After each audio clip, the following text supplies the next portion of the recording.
Welcome back, everyone. I have a slightly different encounter for you guys tonight. Some may say it's unique, but actually, I've heard many encounters like this one. It has a supernatural element to it, and I myself believe that there is some connection between Dogman and the supernatural.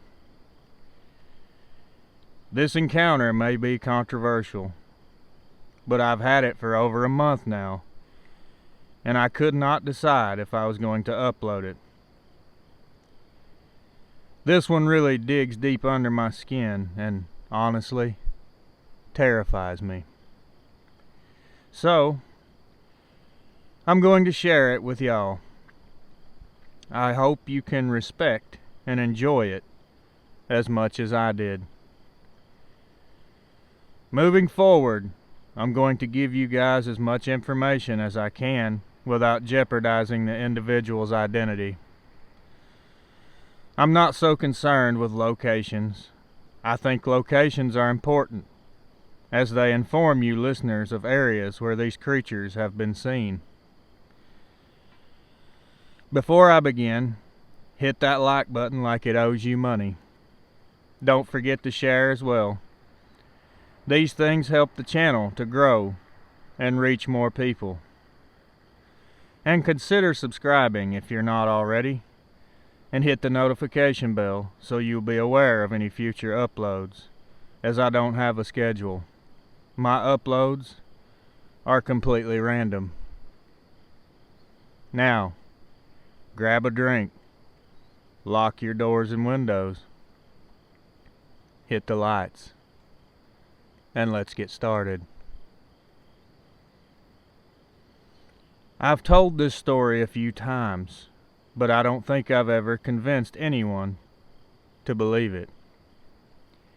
Hell, I'm not sure I even believe it, but it happened, and it changed me in ways that I can't fully explain to you with words. It was winter, late January of last year. I was living alone in an old house I had inherited from my grandparents. The house was tucked away in a very rural part of Tennessee. It was surrounded by thick woods that were practically impenetrable.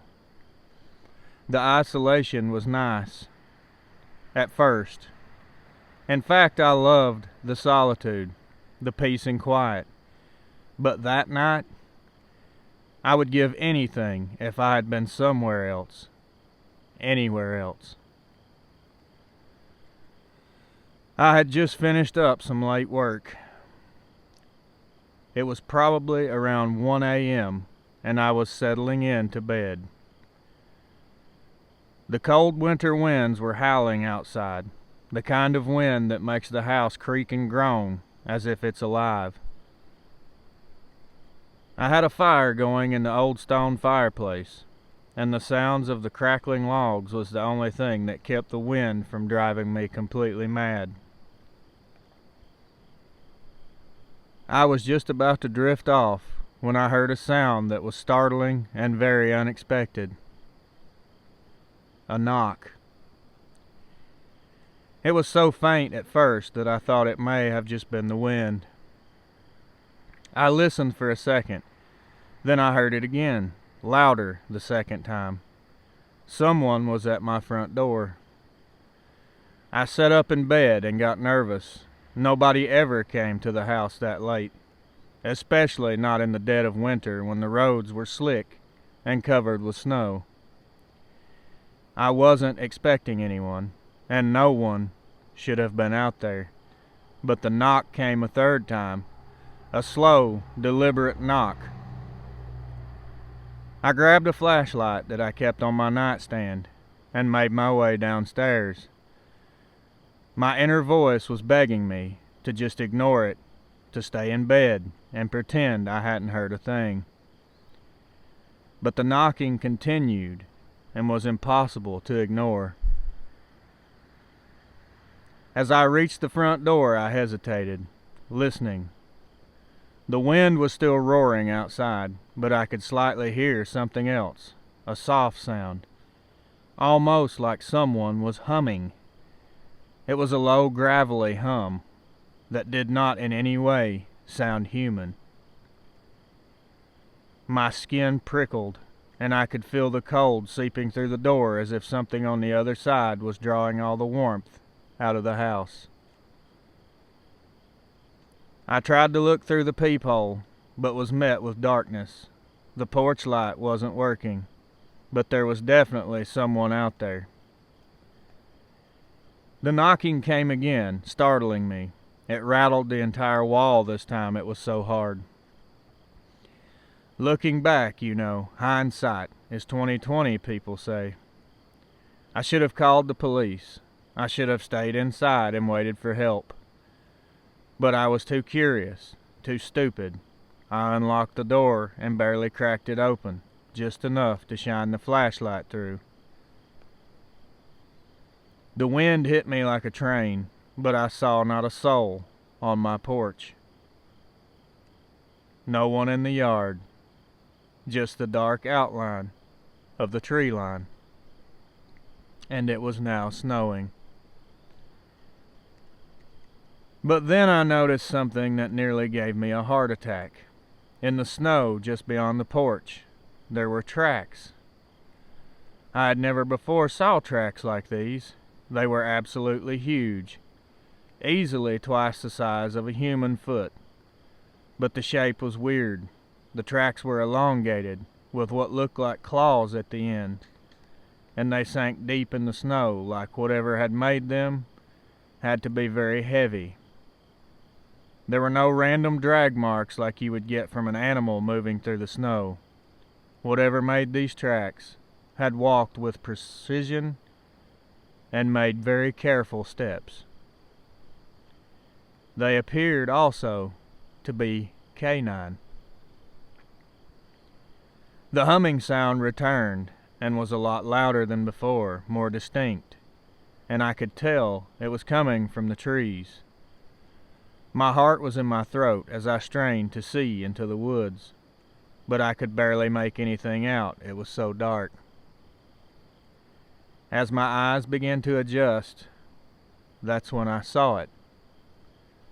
It was standing just beyond the tree line, almost blending in with the shadows. The first thing I noticed were the eyes. They were too bright, too intense. They were just yellow. They were a sickly, almost luminous green, glowing with an unnatural light that made them visible through the dark and the snowfall. The eyes looked like they were too large for its face. They were slanted upward and reminded me of a large cat. Its head was covered in dark, wiry fur that stuck out in strange-looking tufts, giving it an almost ragged, decayed appearance. There were patches where the skin underneath was visible, gray and tight, as if its skin was stretched way too tight around its bone structure. The nose was an elongated snout. The skin was drawn back into a permanent snarl that revealed its teeth, jagged, broken teeth, that reminded me more of shattered glass shards than bone. Some of them were far too long, curving inward like fangs, while others were short and jagged, with gaps where teeth had been broken off at the roots. Its body truly horrified me. It looked as though it was starved, emaciated. The ribs were clearly visible through its patchy fur and tight skin. The torso was grotesquely elongated, almost stretched, with a spine that jutted out, giving it a hunched, lopsided posture. Its arms were stretched as well, way too long. Its hands not far from reaching the ground even while it was standing upright. The hands were human-like, with long, bony fingers. The nails were thick and curved, almost reminded me of talons, and looked like they were designed to rip through flesh with little to no problem. This thing's legs truly set it apart from any other creature. They were bent backwards at the knees, like a dog, but far more extreme. The joints were large, and this thing was skinny but covered in defined muscle. It looked like it was built to be an Olympic track star. It had very large feet. It looked like it had claws on its toes very similar to the ones on its hands. My legs were rooted to the ground. I couldn't move at all. All of a sudden, the creature stepped forward, but the snow didn't crunch beneath its feet. It seemed to move without making a sound, as if it were gliding just above the ground. The snow beneath it didn't flatten or compress. It just disappeared, as if it was consumed into this abomination. It was making the humming sound again, almost like it was trying to communicate in a way. It opened its mouth wider, and a sound came out that was neither a growl or a hum, but something in between. It was a deep guttural noise that vibrated the very air, sending shock waves of terror straight into my core. It sounded like metal grinding on metal, low and resonant. The way the sounds bounced off the trees made it seem like there were dozens of these creatures surrounding me. I could see its breath, but not normal like you think. It was like a dark mist, and it carried a smell of rot, decay, and something sweet, kinda like rotten fruit. The scent clung to the back of my throat and literally forced me to gag. This thing moved closer, the strange mist following it like a shroud, and I felt a deep primal fear grip me. My legs refused to move. My body was locked in place as I watched it approach. Something inside me made me feel like this creature was very old, even ancient, like it had crawled up out of a grave that should have never been disturbed. When it got close enough that I could almost see the individual hairs on its face, my strange paralysis finally broke. I turned, ran inside, and slammed the door and locked it behind me. Every bolt, every chain, every latch.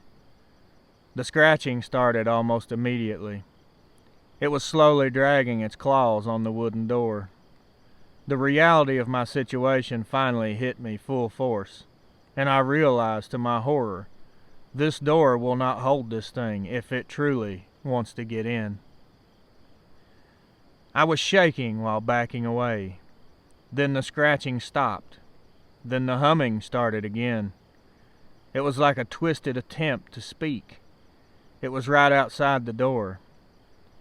I ran upstairs and barricaded myself in my bedroom and waited.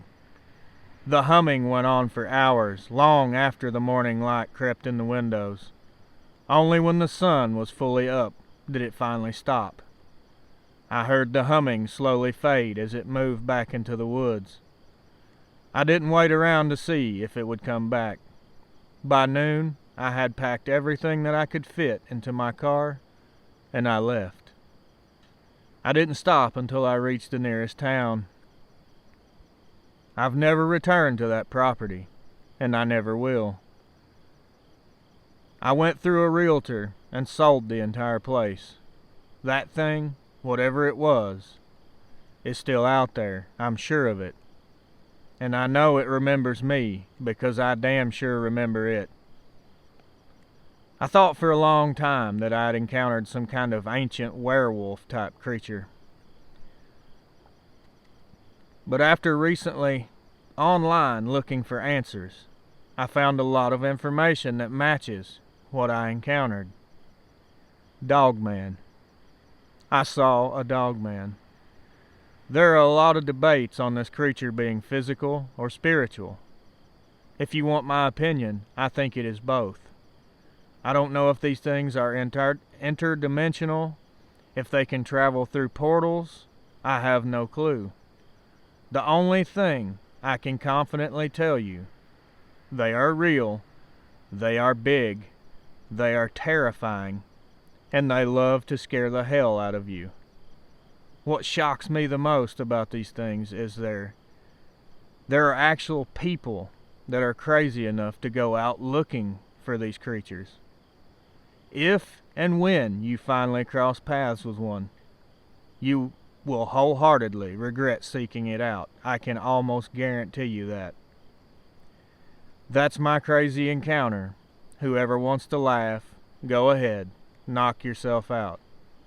I hope and pray that you don't believe me, that you don't ever see one of them. You will be a lot better off and save a ton of money on therapy sessions. Read your Bibles. Learn to pray. These things are evil, and the only thing to fight evil with is God. Thanks for your time, and thanks for giving me a place to tell my truth. Keep going. You are doing God's work. Now, folks, I can already see the comments on the way about this encounter. Before anyone says anything, keep in mind, we are not experts, and none of us really know anything about these creatures. All we can do at this time is speculate. I will tell you, though, these types of encounters really and truly freak me completely out. So let me know, would you want to hear more paranormal type Dogman encounters, or should I strictly stick with physical? Me, personally, I think all types of encounters are important to try and figure this out. All these encounters, they're all like puzzle pieces to a much bigger picture. I just hope one day we can put it all together and make sense of this whole thing. Well, that's it for this one, guys. Remember, if you've had an encounter and would like to share it with us here on the channel, send me an email. My email is in the description of all my videos. With that being said, until next time, my friends, watch over your loved ones.